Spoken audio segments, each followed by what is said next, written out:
देखिए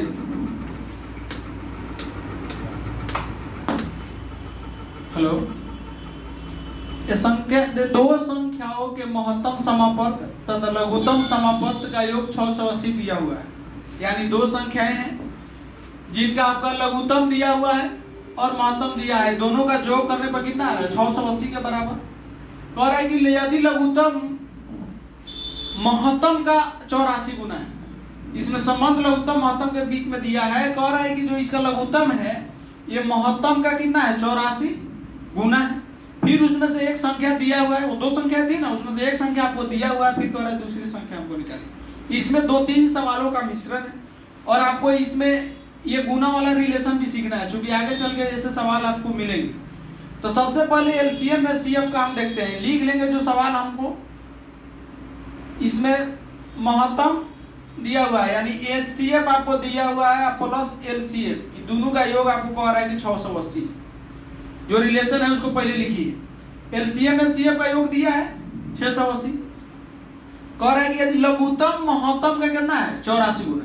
अगर आप लघुत्तम को अगर x मानते हैं,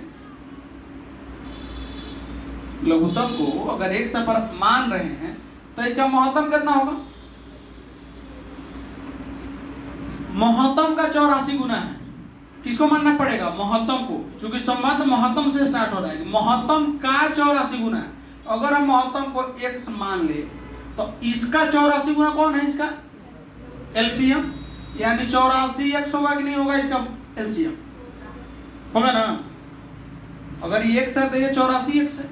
अब आइए यहाँ पे एचसीएफ आपके हिसाब से x और एलसीएम 84x, लेकिन क्वेश्चन में कह रहा है कि ये दोनों को जोड़ने पर एलसीएम एचसीएफ को जोड़ने पर 680 के बराबर हो रहा है। तो यहाँ पे इसका मान अगर हम रख दें तो हमको आसानी से x का वैल्यू निकलेगा।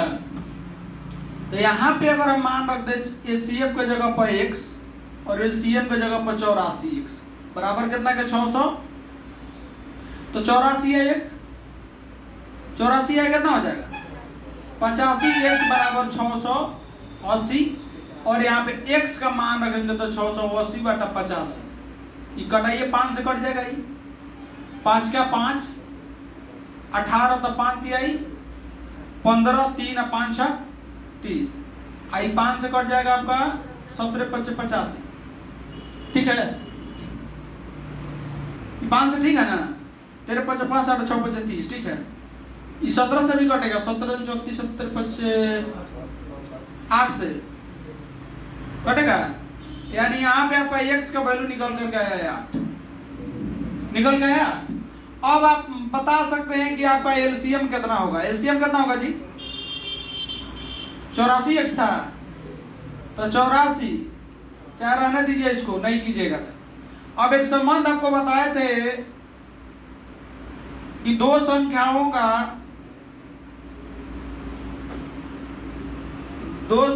का गुणनफल एलसीएम गुने एचसीएफ, या एक और संबंध बताए थे पहली संख्या गुने दूसरी संख्या बराबर एलसीएम गुना एचसीएफ। तो इसी से बनाएंगे पहली संख्या गुना दूसरी संख्या बराबर एलसीएम गुना एचसीएफ। ठीक है, पहली संख्या तो हमको दे रखा है भैया 56, दूसरी संख्या पूछ रहा है, यही ना पूछ रहा है एलसीएम का मान। एलसीएम आना चाहिए था 84x ना, तो 84x कुछ समय के लिए लिख देते हैं। एलसीएम करना है x। बताइए यहां तक कोई दिक्कत है? 84x, x का वैल्यू तो आपको ऑलरेडी अब मालूम है, तो x का मान पुट कर दीजिए। x का वैल्यू का क्या फायदा? 84 गुना 8 गुना 8, इधर कितना है 56, तो 56 इधर जब गुना में है, 56 गुना दूसरी संख्या, यही ना। अभी गुना में है तो इधर कदम होगा, यानी दूसरी संख्या बराबर आपका आ जाएगा यहाँ पे 84 गुना 8 गुना 8, बाटा कितना 8 सत्ते 7 से 84, और कितना है 12 गुने 8, 12 8 96, यानी आपका दूसरी संख्या कितना आया? कोई दिक्कत समझ में आ रहा है?